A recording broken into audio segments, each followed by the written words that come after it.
Çifte fidan. Bozatma royal. Yok ben adım turşu royal koymuşam. Xəncəl. Xəncəl nazı. Xəncəl nasıl? Ben de Abdül. Ben onun kafası. İlyasın kafesində. İlyas'ın kafesinde. Çifte yemeğe gelin. Bak ben ne arzuluyordum? Çifte Nə? Ha bu setimiz 40 manatdır. Bak burada ne görürsünüzsə her şeyi 40 manata daxildir. 4 nəfərlik. 2 nəfərlik də var. Eynən küməsi. 2 nəfərlik 20 manat. İndi bu 4 nəfərliyin nələr daxildir?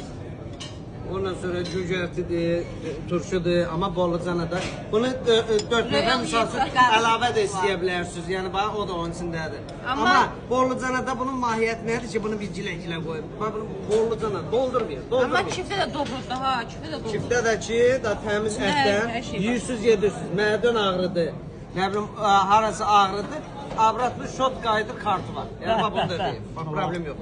Yəni bundan nə olacaq? Belə gəlin. 40 ilin arvadı bu belə bir çiftə pişirəmlər. Bax. Sağ olun bax. Sorğu yeməyə.